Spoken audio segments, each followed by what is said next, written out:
अस्सलाम वालेकुम। आज हमारी क्लास का जो टॉपिक है वो है चैप्टर नंबर 3 यानी कि लेक्चर नंबर 3 क्लास 9 का। अब इसमें हमने 2027 के जो मोस्ट इम्पॉर्टेंट क्वेश्चंस की सीरीज चल रही थी उसमें हम 2 चैप्टर्स अब तक कवर कर चुके हैं क्लास 9 के, और इसी तरीके से बाकी तमाम क्लासेस के भी। तो हम शुरू करते हैं चैप्टर नंबर 3 को क्लास 9 के यानी कि 2027 की बोर्ड के मोस्ट इम्पॉर्टेंट क्वेश्चंस के लिए। तो हमारे पास शॉर्ट का पहला सवाल है, ठीक है। शॉर्ट क्वेश्चंस का पहला सवाल हमसे पूछता है कि what is a word processor. Word processor क्या है, ठीक है। और उसके अलावा राइट एनी 3 एप्लीकेशंस, ठीक है, जो कि है 2024 और 25 के अंदर आया है, ठीक है। तो अब भाई देखो, हमसे पूछ रहा है कि वर्ड प्रोसेसर क्या होता है।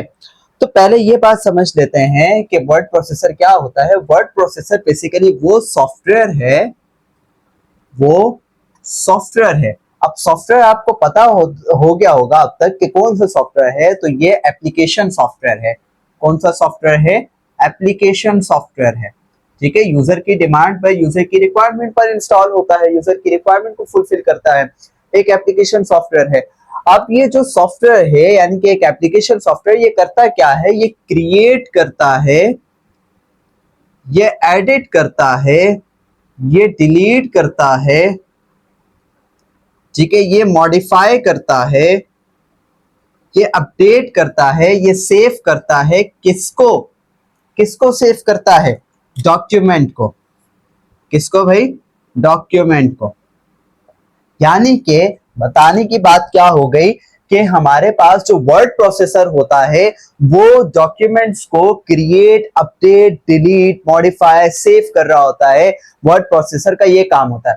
जैसे मिसाल के तौर पर इसकी एक सिंपल सी मिसाल ये है कि हमारे पास कोई डॉक्यूमेंट जो हम बनाते हैं, हैंड रिटन डॉक्यूमेंट, तो उसको हमें पूरा एक तरीके से बनाना पड़ता है, यानी कि एक फॉर्मेटिंग करनी पड़ती है। सेम इसी तरीके से वर्ड प्रोसेसर के अंदर भी यही होता है। और उसमें जैसे मैंने एक वर्ड यूज किया फॉर्मेटिंग का, तो फॉर्मेटिंग भी यहां पर होती है। अब वर्ड प्रोसेसर के मोस्ट पॉपुलर टूल कौन सा है जो आज की बुक में डिस्कस है? दैट इज MS वर्ड, ठीक है। आपकी बुक में मोस्ट पॉपुलर जो टूल डिस्कस किया गया है वो MS वर्ड का है। अब वर्ड प्रोसेसर करता क्या है कि हमें डॉक्यूमेंट्स बनाने में मदद देता है, ठीक है, जो फॉर्मेटिंग और टूल फॉर्मेटिंग करने में मदद देता है, और उसके साथ साथ क्या करता है? कोलैबोरेशन में भी मदद देता है। यानी कि हम अगर जैसे कोई वर्ड की फाइल बना दें, हम किसी को भेजें, तो वो क्या करता है? वो भी इसको एडिट कर सकता है और हमें रिटर्न बैक कर सकता है। सिंपल सी बात है, ठीक है। तो ये हमारा हो गया पहला सवाल। अब हमारे पास क्वेश्चन नंबर 2 में पूछता है, क्वेश्चन नंबर 2 है कि why do we use watermark. हम वाटरमार्क को क्यों यूज करते हैं? बेसिकली वाटरमार्क क्या होता है? अच्छा, ये आया है 2022 के अंदर। वाटरमार्क क्या होता है? Watermark is basically identity. क्या होता है? आइडेंटिटी। आइडेंटिटी कैसे? जैसे मिसाल के तौर पर आप कोई टूल यूज करते हैं, आप कोई भी सॉफ्टवेयर इंस्टॉल करते हैं, तो सॉफ्टवेयर के अंदर क्या होता है हमारे पास कि भाई एक उसका पहचान आ जाती है, एक उसकी आइडेंटिटी आ जाती है कि ये इस सॉफ्टवेयर से बना है। अगर आप उसका फ्री वर्जन यूज कर रहे हैं, जैसे आप उसके प्रीमियम वर्जन पे जाते हैं तो वो आइडेंटिटी हट जाती है, वो उसका एक अलग फीचर है क्योंकि आप उसको पे कर रहे हैं।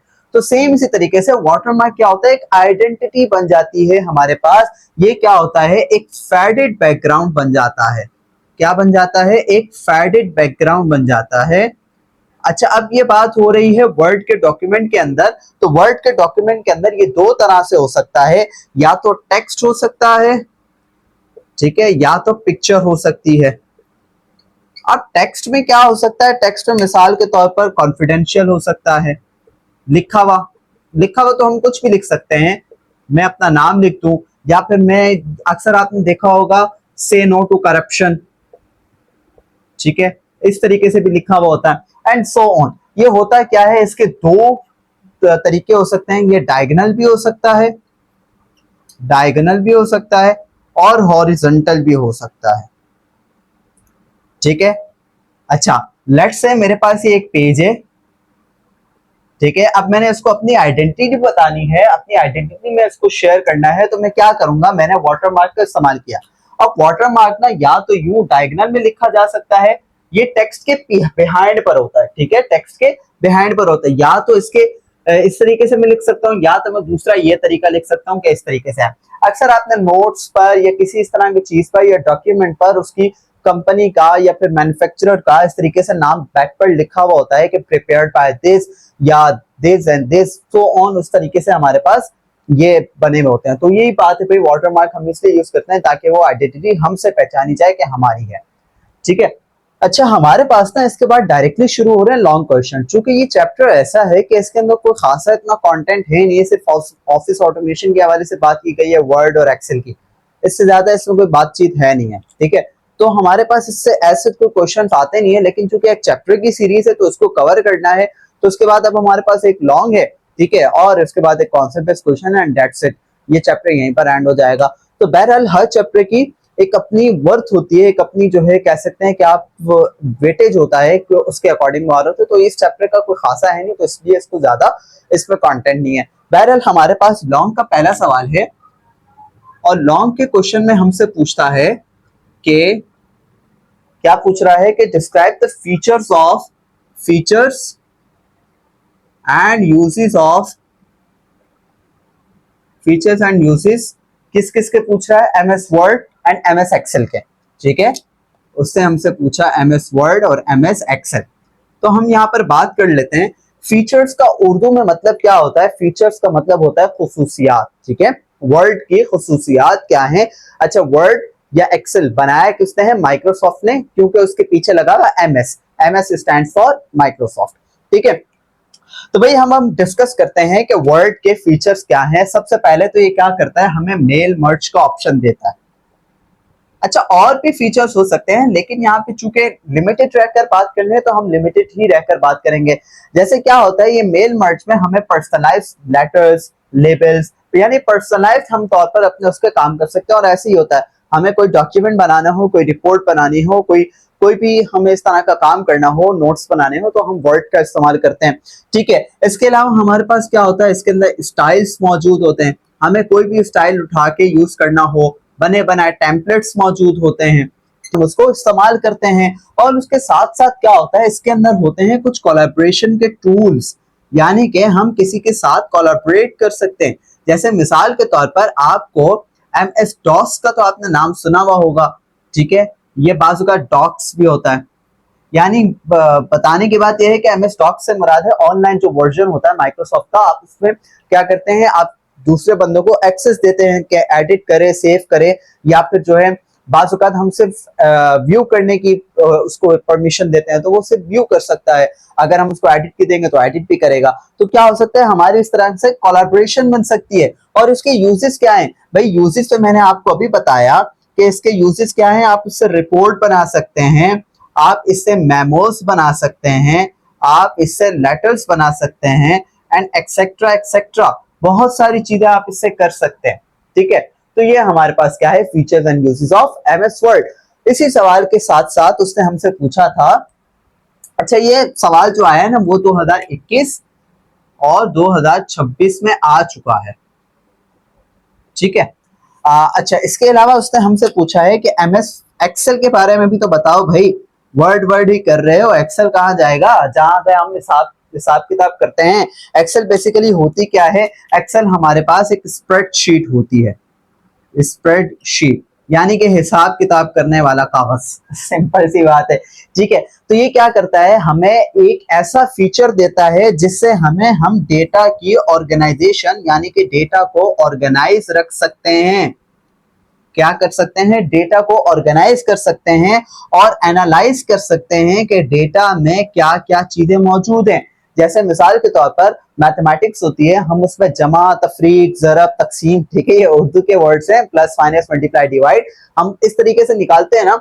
सेम इसी तरीके से एक्सेल के अंदर भी हम कैलकुलेशन, फॉर्मूलाज, ये सारी चीजें लगा के हम अपने मतलब की चीजें उसमें से एक्सट्रैक्ट कर रहे होते हैं। जैसे मिसाल के तौर पर बहुत सारा डेटा है, उस डेटा को जो AI को चाहिए वो थोड़ा बहुत डेटा चाहिए, उसके मतलब का डेटा चाहिए, उसके अकॉर्डिंग डेटा चाहिए, सारा डेटा नहीं चाहिए, अनएम्बिगियस डेटा नहीं चाहिए, ठीक है, एम्बिगियस डेटा चाहिए और कॉन्टेक्स्ट के हिसाब से डेटा चाहिए, तो हम वही प्रोवाइड कर रहे होते हैं, सारा डेटा उसको नहीं देते हैं। सेम इसी तरीके से हम अपने मतलब की जो है एक्सट्रैक्शंस इसमें से कर रहे होते हैं, डेटा को ऑर्गेनाइज करके, डेटा की एनालिसिस करके उसमें से डेटा निकाल रहे होते हैं, ठीक है। और इसी तरीके से हम क्या करते हैं, इसके अंदर फॉर्मूलाज भी यूज करते हैं, ठीक है, यानी कि हमें कोई भी डेटा को एक्सट्रैक्ट करना हो तो ऑब्वियसली हम फॉर्मूला यूज करेंगे, और फॉर्मूला स्टार्ट कहां से होगा, इक्वल्स टू से यूज होगा। अब मिसाल के तौर पर मैंने फॉर्मूला से कोई डेटा निकाल लिया है, लेकिन मैंने उस डेटा को ऐसे समराइज करना है कि वो चार्ट्स की फॉर्म में नजर आए, तो ये भी क्या है, एक एक्सेल